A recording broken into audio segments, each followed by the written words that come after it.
إن الحمد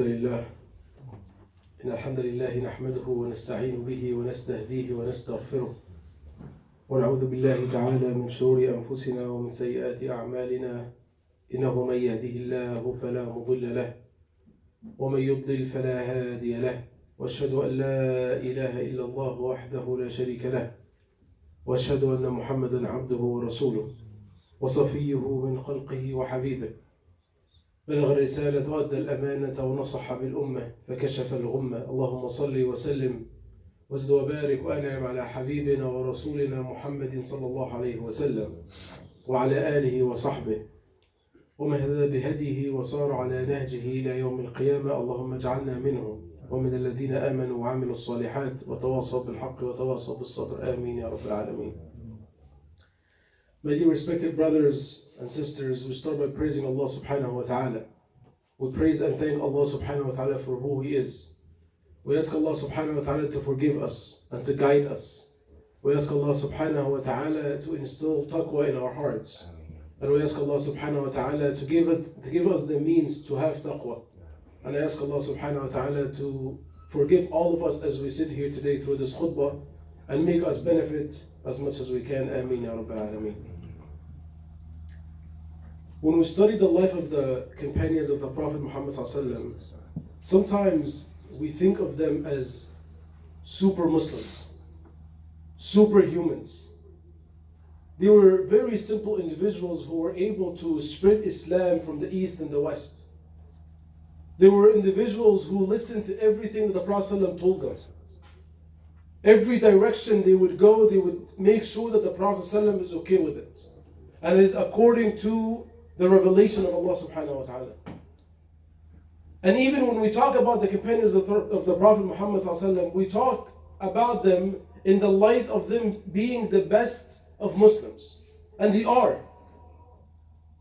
But it doesn't mean we cannot relate to them.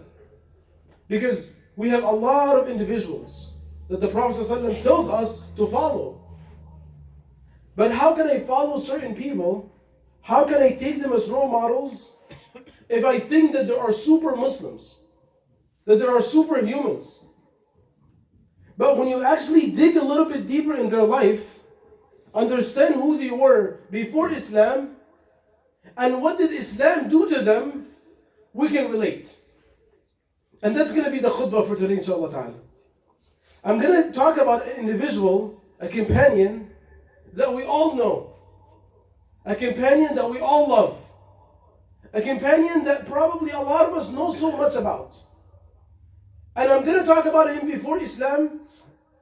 And how did he become Muslim? And what do we learn from it, inshallah ta'ala, in the next 20 minutes that we have together. And this companion is none other than Omar Ibn AlKhattab RA. Now Omar Ibn AlKhattab was not just a normal companion. He was somebody who was buried next to the Prophet ﷺ and Abu Bakr. So every time you go to Medina and you go visit the grave of the Prophet Muhammad ﷺ, he's right there. And we all say salam to him for those that have ever been there. Umar ibn AlKhattab is a man where the Messenger ﷺ says, لو كان نبيا من بعدي لكان عمر. Listen to this. He said, the Prophet ﷺ said, if there were to be a prophet after me, it will be Umar. Because of how righteous this man was. And how fair this man was. The Prophet ﷺ named him Al-Faruq.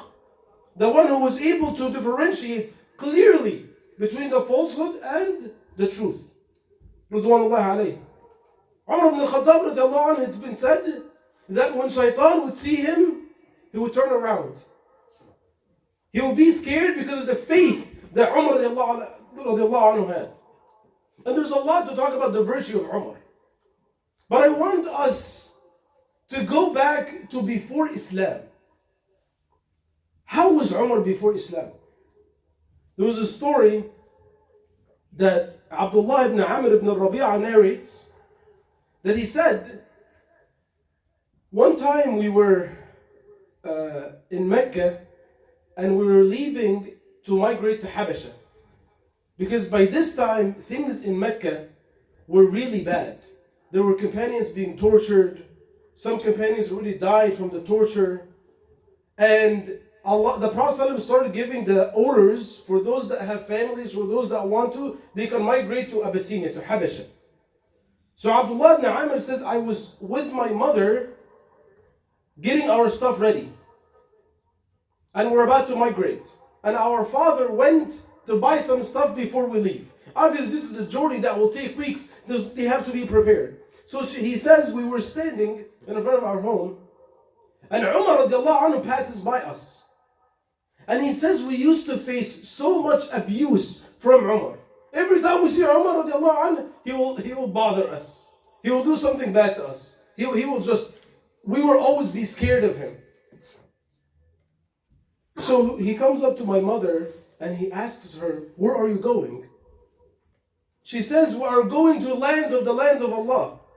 After you abused us and you persecuted us and you torture us until Allah subhanahu wa ta'ala finds a way out for us to come back into our own homes. And obviously for a woman to say this to Umar, it's a big deal. Like he's not going to just let her go. But when Umar radiallahu anhu saw that, he said to her, Sahabakumullah, may Allah be with you. And he walks off and he goes on his way. So she was like, this is not the Umar that we know. Because the Umar radiallahu anhu that we know would come, he will say something evil. Like, this is what we know about him. So her husband comes back.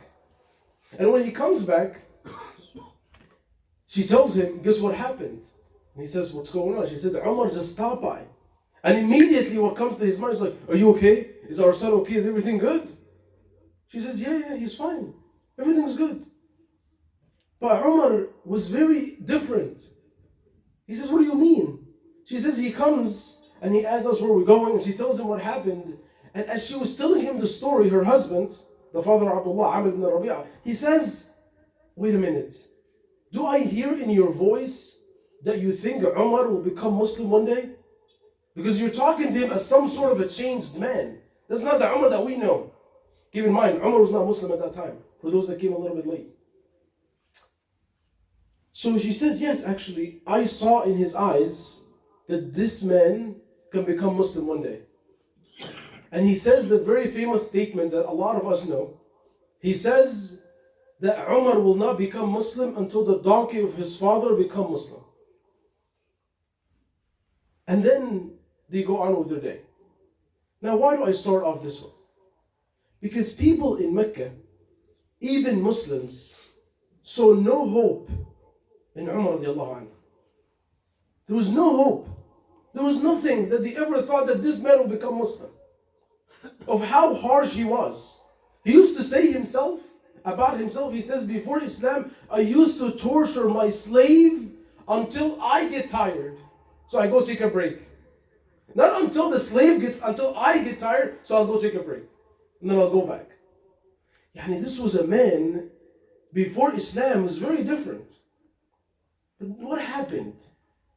And how did he become someone who's buried next to the Prophet Muhammad sallallahu alaihi wasallam? You look around, alhamdulillah, we're in a masjid. A lot of us, alhamdulillah, are Muslims. But something happened. Umar radiallahu anhu had to go through a process that changed him. And whatever can change him can also change us too. Because a lot of times as Muslims, we become very mechanical in our worship, in our relationship with Allah subhanahu wa ta'ala. I wake up for Fajr, I pray Fajr, I go to work, I leave for Jummah, I come back, right? Myself included, we live this mechanical spiritual life. And then as I'm praying, I'm thinking about my work and my family and the mortgage, the halal mortgage and everything else in my life. It's all in my head, and it's just there's nothing there. That light that sometimes we feel in Ramadan, or maybe we feel during Hajj, or maybe we feel during Umrah, or we might feel, at certain times, it's just not there. Now, how do we revive that? How does this heart become revived? We'll learn this through the story of Umar radiallahu anhu, inshallah. So one time, Umar radiallahu anhu went to a place called Darul Nadwa. Now this place you can consider it to be like downtown of Mecca. where the leaders used to gather and they will talk about politics and their families and businesses and all that stuff. These used to be the leaders of Quraysh, of the non-Muslims at that time.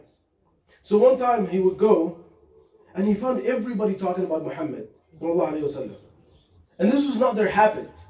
You know, their habit again to talk about business and talk about family problems and tribal issues. This is what they were talking about. So he goes and he found them, all that they were talking about was Muhammad sallallahu alaihi wasallam.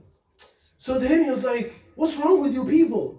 What happened? You left your politics, you left your families, you left your businesses, you left everything that you were supposed to talk about, and all you talk about day and night is Muhammad. You know what?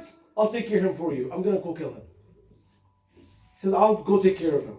Because we need to go back to our lives. We need to go back to the way Mecca always been. So Umar radiallahu anhu goes to try to kill the Prophet Muhammad sallallahu alaihi wasallam. So he goes and he finds the Prophet by the Kaaba praying. So as he was approaching him, he heard the Prophet Muhammad reciting some Quran. Now, understand something, is that the Arabs back then, they knew Arabic very well. And even today, as Arabs today, we need somebody to explain to us the Quran. Like, it doesn't come to us naturally. Sometimes we understand the majority of things, but a lot of us don't really know the depth. The Arabs back then knew everything. They knew exactly what this Quran meant, for the most part. So when they would hear it, they would have much greater impact in their heart than they do with us today. Today, we might take us an hour to explain like few lines in the Quran, even those who are Arabic speakers. It wasn't like that for them. So he doesn't need translation. He doesn't need somebody to explain to him. Whatever the Quran was recited to them, it hit them hard. So the Prophet Muhammad ﷺ was praying and he was reading a little bit loud and he was reciting some passages from Surah Al-Haqqa. I'll say it in Arabic and then I'll put a brief translation of it so we can go on.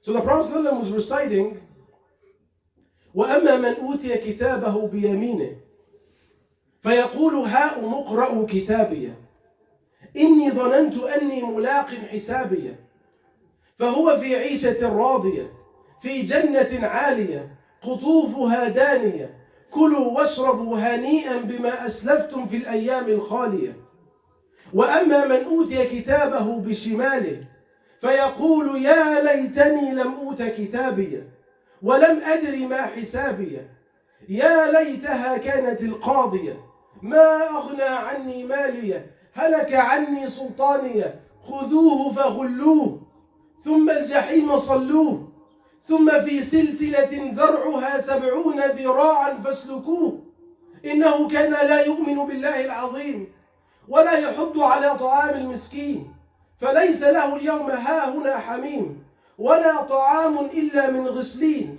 لا يأكله إلا الخاطئون. Briefly, the passage that I recited, that the Prophet was reciting at the time, was talking about the two groups on the Day of Judgment, those who receive the book with the right hand, may Allah subhanahu wa ta'ala make us all from them, and those who receive the book with their left hand. And obviously, those who receive the book with the right hand is a good indication that they're going to go to Jannah, and Allah subhanahu wa ta'ala tells them, go to Jannah, enjoy the food and the drinks and all that. And then those who receive it with the left hand, may Allah protect all of us and our families, say Ameen, are going to go to hellfire. And these verses go in so much details of what's going to happen to those who are in hellfire. That Allah subhanahu wa ta'ala tells the angel on the Day of Judgment, take them and shackle them and throw them in the fire because they did not believe in Allah subhanahu wa ta'ala. Now Umar radiallahu anhu is listening to all of this. Keep in mind, he wasn't a Muslim at that time. But he's listening. And these verses just is overwhelming for him. This was foreign to the language of the Arabs back then. That's not how they used to speak. And you know, when he heard these verses, he felt something in his heart. His heart was moving. This was a man who was going to kill the Prophet Muhammad ﷺ. But at the moment of he listening to all these verses, his heart is just trembled. And then he takes a step back and he was like, you know, this cannot be just human language. Because the Quran is not, and you know, Allah, brothers and sisters, the Quran, just listening to the Quran, your heart is going to be moved. That's the power of the Quran. You know, there were some narrations of some of the leaders of the kuffar at the time of the Prophet Muhammad who never believed, but they will go on the other wall of the Prophet just to listen to the Prophet reciting. This Quran has that impact. So as Umar listening, radiallahu anhu, as he's listening to all of this, he's like, wait a minute, is my heart moving? Is this what's happening to me right now? There's no way. This must be some sort of poetry. And you know, if you continue reciting, few verses later, the Prophet Muhammad says, وَمَا هُوَ بِقَوْلِ شَاعِرٍ قَلِيلًا مَا تُؤْمِنُونَ. These are not the words of a poet, but very few of you will believe. And Umar was like, wait a minute. It's exactly what I was thinking. Remember, Umar is just having this conversation in his head. The Prophet ﷺ cannot see what he's thinking, but Allah does. And Allah knew exactly how these people were thinking back then. So Umar is like, this is very strange right now, because I'm thinking about poetry, and the next verses are about poetry. And then he says, you know what, fine, he's not a poetry, he is a magician, a sorcerer. And the next verse, وَمَا هُوَ بِقَوْلِ كَاهِنٍ. And these are not the words of a sorcerer. These are not the words of a magician. قَلِيلًا مَا تَذَكَّرُونَ. Very little of you would reflect and think. And Umar, again, he is moved. Umar is like, this is crazy. Exactly what he's thinking, the Quran is talking to him. The Quran is replying to him. So Umar stands there and he says, where is it from then? It's not poetry. This man is not a magician. Where are these verses coming from? And the next verse is تَنْزِيلٌ مِّن رَبِّ الْعَالَمِينَ. These are true revelation from Allah subhanahu wa ta'ala. And Umar radiallahu anhu was so overwhelmed, he left. After wanting to kill the Prophet Muhammad sallallahu alaihi wasallam, he leaves. And he says, for days, I'm just thinking about these verses, about this experience, about how this Quran really penetrated his heart. And you know, brothers and sisters, a lot of us have been Muslims our entire life. When was the last time the Quran penetrated our hearts? When was the last time we were listening to the Quran and it really moved us? Or some sort of a tafsir of the Quran or a lecture on the Quran. When was the last time we used the Quran to purify our hearts? Because this is what the Quran is for. You know, a lot of us are looking for guidance. Yani Ibn al-Qayyim rahimahullah, he says that the reason Surah Al-Fatiha is recited at least 17 times a day, and we make one dua in this surah in the middle of it, Ihdina Sirat al-Mustaqim, because the most important blessing a human being can have in this world is the guidance of Allah subhanahu wa ta'ala. We all need guidance. You know, Yusuf alayhi salam, toward the end of his life, he makes dua to Allah subhanahu wa ta'ala, and towards the end of the dua he says, Tawaffani Musliman. Make me die as a believer. Make me die as a Muslim. And this was a prophet, Yusuf alayhi salam. He was a prophet, and he was the son of a prophet and the grandson of a prophet. He was someone great, and yet he made dua to Allah subhanahu wa ta'ala to make him die as a believer. You know why? Because he never took his belief for granted. You know, man, subhanAllah, we sometimes, and Allah, this is to me as well, you know, we walk on earth like I guarantee Jannah. You know, sometimes we pray like, man, I'm the best person. I wake up in the middle of the night to pray 2 rak'ahs. I wake up in the morning, I feel like I'm some sort of a prophet. But very few of us are going to think and reflect, do I guarantee Jannah? Do I guarantee meeting Allah subhanahu wa ta'ala as a believer? May Allah subhanahu wa ta'ala make us die as Muslims. Say Ameen. And our families. But we can never take our religion for granted. We have to continue to try. We have to be in constant purification. Because this is what can help us at least do our part. And it starts with the book of Allah subhanahu wa ta'ala. It starts with the verses of Allah subhanahu wa ta'ala. Because these verses are meant for guidance. Umar radiallahu anhu says, I left the scene and I just couldn't think about anything else for days except this. But obviously as he goes back and they're all busy with so many other things, he doesn't become Muslim. Another incident took place where he went in Darul Nadwa another time and there was the same exact thing. People are talking about Muhammad and people are left their families. And obviously understand that when Islam came, it disrupted Mecca and the culture of Mecca and the lifestyle in Mecca. So a lot of people didn't like that. So for the second time, he went and he said, I am going to kill Muhammad. For the second time. And then, as he was going, he meets one of his friends by the name of Nu'man Ibn Amir, I think. So this friend of Umar's was a Muslim, but he was hiding his Islam. So he met him somewhere in Mecca and he says, hey Umar, you look like you're a man on a mission. He says, yes, I'm going to kill Muhammad. After he mocked our gods and disrupted our lifestyle and broke off our families, I'm going to go kill him. Now, Nu'man radiallahu anhu was like, oh man, so if I tell him I'm a Muslim, he's going to kill me. So I can't say that I'm a Muslim. And if I let him go, he's going to go kill the Prophet. I don't want that either. So he tells Umar radiallahu anhu, why don't you go take care of your family first before you worry about Muhammad? He says, what do you mean? He says, your sister Fatima and her husband Zayd, they both became Muslim. He says, what? My sister and her husband became Muslim behind my back? I'm going to go take care of them. And you can imagine Uman says, like, man, poor sister, he's probably going to go kill his sister now. So Umar heads towards the house of his sister Fatima radiallahu anha. And as he approached, he heard them reciting Quran.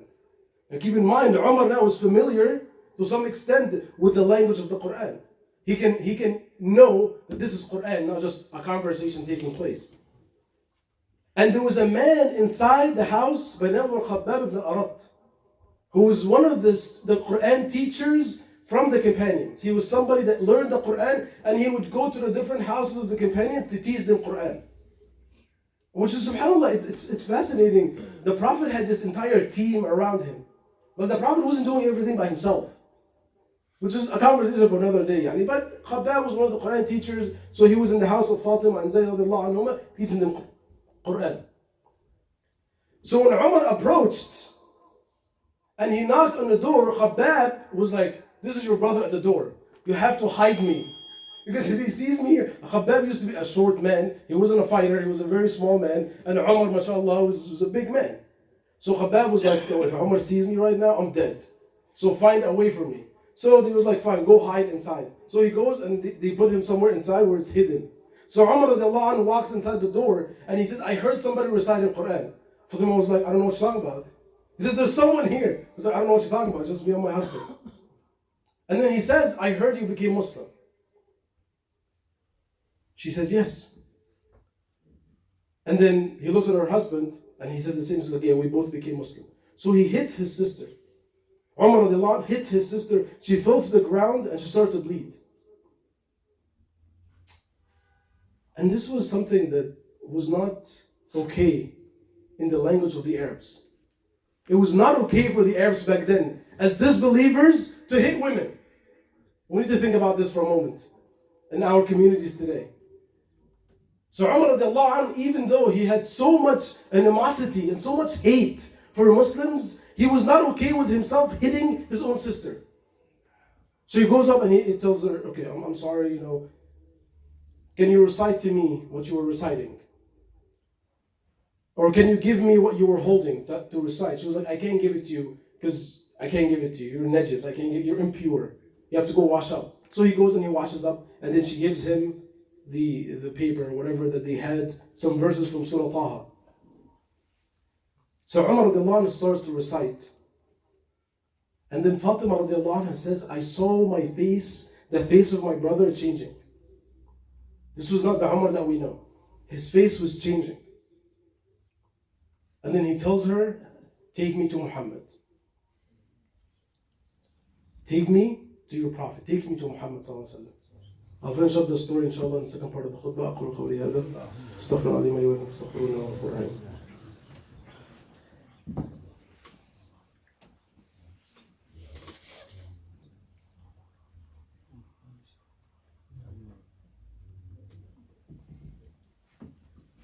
الحمد لله رب العالمين ولا عدوان إلا على الظالمين ولا عاقبة للمتقين. اللهم صل وسلم وبارك وانعم على حبيبنا ورسولنا محمد صلى الله عليه وسلم. There's some brothers standing in the back, so I'm going to ask some of you guys inshallah to move up a little bit. We're almost done inshallah, just a couple of more minutes. I'll wrap up inshallah ta'ala. So maybe some of you guys can move up a little bit inshallah.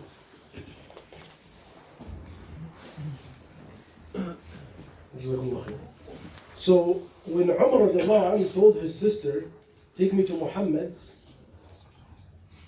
she says, why? He says, no, it's okay. I'm not going to hurt him. I'm going to become Muslim.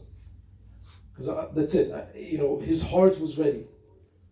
After 2 incidents with the Quran, his heart was ready. And then at that moment, Khabbab radiallahu anhu comes from inside. And then Umar was like, I knew there was someone here. So Khabbab comes outside and he tells Umar, oh Umar, I knew it was you. He says, what are you talking about? He says, the Prophet ﷺ, we were with him and he made dua for either you or Omar Ibn Hisham to become Muslim. And deep inside of me, I knew it was you. And Umar looks at Khabbab and he says, the Prophet made dua for me? He says, yes. The Prophet made dua for your guidance. And obviously Umar at that time, he broke in tears. That this was a man he wanted to kill. This was a man that he had so much, that Umar had so much hate for, was making dua for him. So Fatima radiallahu anha takes her husband and Khabbab and Umar radiallahu anhuma ajma'in, and he went to the Prophet Muhammad sallallahu alaihi wasallam. And at that time he was gathered with a lot of the companions. He goes and he knocks on the door and somebody says, oh Prophet, it's Umar at the door. Hamza radiallahu anhu, who was the uncle of the Prophet Muhammad sallallahu alaihi wasallam, was inside the house. He looks at the Prophet and says, Ya Rasulullah, let me cut his head off. Because they knew if this man comes in, he's not coming with good news. And the Prophet ﷺ tells Hamza, like, it's okay, dude, just chill for a second. Let him come in. So Umar radiallahu anhu comes in. And subhanAllah, this scene is just amazing. We can never understand this scene. Because Umar walks in, and the Prophet ﷺ gets up, and he stands in front of Umar eye to eye. And nobody ever intimidated the Messenger ﷺ. He just had this personality. And he holds Umar from his collar. He tells him, isn't it time for you, Umar, to become Muslim? Wallahi, you either become Muslim or Allah will send the punishment on you. Now you might say, why is the Prophet ﷺ talking this way? Because he understands the personality of Umar radiallahu anhu. He knows how this man is. The Prophet will not talk like that to everybody. He knew exactly how everybody how personality is. And then Umar radiallahu anhu looks at the Messenger ﷺ and he says, Ashhadu anna la ilaha illallah wa annaka Rasulullah. And he becomes Muslim. And this was a moment that changed everything after that. Abdullah ibn Abbas says that Islam was a stranger until Umar became Muslim. We were afraid until Umar became Muslim. And then obviously there's a lot of things happened after that. But why do I talk about this? What do I want everybody to leave with today? Brothers and sisters, Quran cannot not be a part of our day. Quran has to be a part of our everyday life. As Muslims, as believers, as worshippers of Allah subhanahu wa ta'ala, Quran is very essential. And oftentimes we talk about the Quran in Ramadan and certain times, but we have to talk about the Quran every single week. Because it is that light. وَكَذَلِكَ أَوْحَيْنَا إِلَيْكَ رُوحًا مِنْ أَمْرِنَا. Allah subhanahu wa ta'ala says, we have revealed to you a soul from us. Allah subhanahu wa ta'ala is giving us life through the Quran. Allah subhanahu wa ta'ala is giving us light through the book of Allah subhanahu wa ta'ala. And we need, every single one of us has to have some sort of a relationship with the Quran. Whether it's listening to it, reciting it, teaching it, learning it, whatever it is. Because the same way the Quran was able to light the heart of Umar radiallahu anh, it can certainly light our hearts until we meet Allah subhanahu wa ta'ala and our Messenger sallallahu alayhi wa sallam in Jannat al-Firdaus inshaAllah. I ask Allah subhanahu wa ta'ala to make the Quran the coolness of our hearts. I ask Allah subhanahu wa ta'ala to make us from the people of the Quran. I ask Allah subhanahu wa ta'ala to give us the means to learn the Quran. I ask Allah subhanahu wa ta'ala to make the Quran a part of our family's life. اللهم اغفر لنا ذنوبنا واسرافنا في امرنا ويسر اللهم على الحق اقدامنا وانصرنا على القوم الكافرين. اللهم تب علينا لنتوب وطهرنا من الخطايا والذنوب واستر يا رب لنا جميع العورات والعيوب. عباد الله رحمكم الله، اتقوا الله. يقول المولى عز وجل في كتابه الكريم بعد أن نقول أعوذ بالله من الشيطان الرجيم: إن الله وملائكته يصلون على النبي يا أيها الذين آمنوا صلوا عليه وسلموا تسليما. اللهم صل وسلم وزد وبارك وانعم على حبيبنا ورسولنا محمد صلى الله عليه وسلم. وأقم الصلاة.